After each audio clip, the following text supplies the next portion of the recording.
जीतन राम मांझी जी को बेइज्जत करके उनको कुर्सी से बेदखल किया। मुख्यमंत्री नीतीश कुमार जी शर्मसार कर पासी समाज के हजारों हजार जेल के सलाखों में डाला गया है।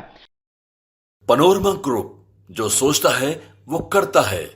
नमस्कार, आप देख रहे हैं भारत लाइव और मैं हूं हमजा अब्बास। देखिए, भीम संसद जब से हुआ है तब से जेडीयू हो, चाहे राजद हो या भाजपा हो, तीनों एक दूसरे के ऊपर हमलावर है। और सरकार जो है वो ये कह रही है कि भीम संसद के बाद जितना भी दलितों का वोट है वो हम लोग की तरफ है और भाजपा का ज़मानत जब्त होने वाला है। इसी को लेकर हमारे साथ बात करने के लिए हैं BJP MLC Janak Ram ji. Sir, कैसे देखते हैं इसको?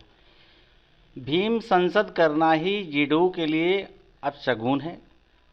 जैसा आपने कहा कि भारतीय जनता पार्टी को जमानत जब्त करने के लिए लोगों ने जो सपना देखा है, जिनके पुरखे खत्म हो गए, बाबा साहब डॉक्टर बी.आर. अम्बेडकर जी की सपना कभी इन लोगों ने साकार किया नहीं। आपने देखा होगा कि जिस तरह बिहार के कुछ खास करके चुनिंदे अनुसूचित जाति के भाइयों को बुला करके और पटना के धरती पर जिस तरह बेइज्जत अपमान करने का काम बिहार के मुख्यमंत्री नीतीश कुमार जी ने किया है, ये दलित इसको भूलेगा नहीं। दलित के साथ साथ खुद उनके दल के नेता और संतोष निराला जी जो पूर्व मंत्री रहे, उनको भी मंच से जैसे तैसे भाषा का प्रयोग किया गया। अभी रत्नेश सादा जी जो वर्तमान कैबिनेट मंत्री हैं, उनको नहीं बोलने दिया जा रहा है। तो कहीं ना कहीं एक दलित की बात करने वाले परम पूज्य बाबा साहब डॉक्टर बी.आर. अम्बेडकर के सपनों को साकार करने के जिन लोगों ने सपना देख रहा है, खुद उसी बीच से निकल करके उस परिवार के नेता को मंच पर बोलने न दिया जा रहा है, कुर्ता खींचा जा रहा है, अपमानित किया जा रहा है, बोलने से वंचित किया जा रहा है। तो आए बिहार के दलितों ने देखा है। मुझे लगता है कि दोनों बड़े और छोटे भाई की संगत में बिहार के अनुसूचित जातियों को लगभग 33 साल से अपने आप को फंसा करके लोगों ने रखा। अब वो दिन दौर खत्म हो चुका है। अब आने वाला दिन भारतीय जनता पार्टी का है। देश के यशस्वी प्रधानमंत्री नरेंद्र मोदी जी ने एक गरीब का बेटा है, दलित शोषित पिछड़ा अकलियत वंचित समाज का उन्होंने आवाज़ दिया है। आपने सुना होगा, सबका साथ, सबका विश्वास, सबका विकास, सबका प्रयास का नारा देकर के सभी जाति धर्म मजहब को एक साथ लेकर के चलने वाला व्यक्ति के साथ बिहार प्रदेश और देश एक साथ चल पड़ा है। सर, ये भी देखा गया कि भीम संसद में नीतीश कुमार मुर्दाबाद के नारे लगे और लोगों ने ये कहा कि हमें बहकावा दे के बुलाया गया और किसी भी तरह का जिक्र नहीं किया गया हम लोगों का।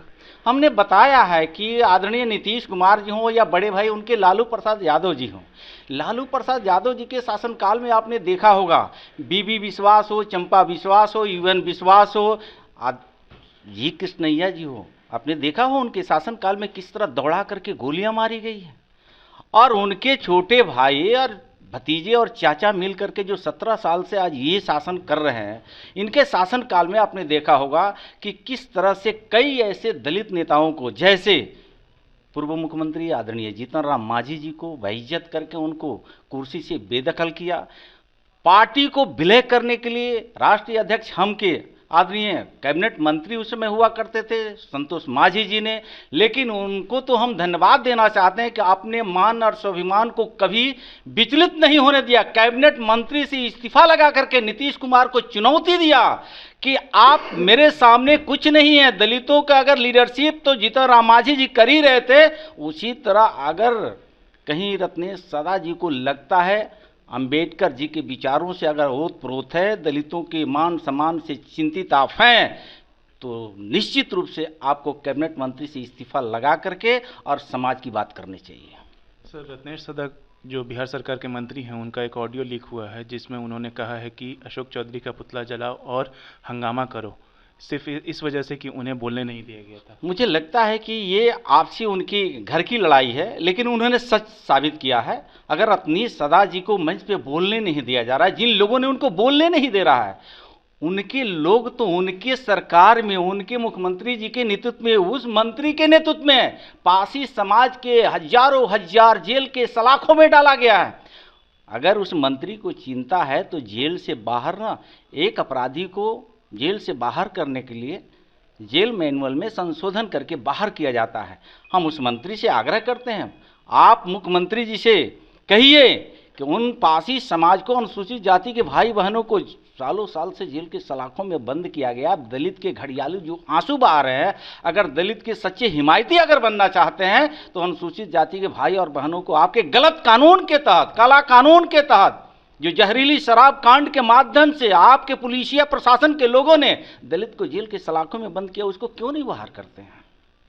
सर एक आखिरी सवाल सर, बिहार सरकार के शिक्षा विभाग ने जो है छुट्टियों का ऐलान किया है, जिसको लेकर के जेडीयू जो है भाजपा पर इल्ज़ाम लगा रही है कि वो इसमें मजहब का एंगल डाल रहे हैं, इसमें हिंदू मुस्लिम करना चाह रहे हैं। ये तो काला कानून है, दुर्भाग्य है। बिहार के मुख्यमंत्री जी को ऐसा नहीं करना चाहिए। बिहार के मुख्यमंत्री जी बार बार कहते हैं हिंदू हो, मुस्लिम हो, सिख हो, ईसाई हो, पारसी हो, बुद्धिस्ट हो, जैनिस्ट हो, सभी समाज के लोगों ने बिहार में लगभग 13.5 करोड़ आबादी दे प्रदेशवासियों को, सभी धर्म और मजहब को एक समान उनको देखना चाहिए। लेकिन उनके जो ये तुगलकी फरमान जो है, इससे बिहार के लोग चिंतित हैं। बिहार के लोग सोचने पे मजबूर है कि हम बिहार में हैं कि बांग्लादेश में हैं कि पाकिस्तान में हैं। इस चिंता का विषय, इस चिंता मुख्यमंत्री जी की वजह से हुआ है।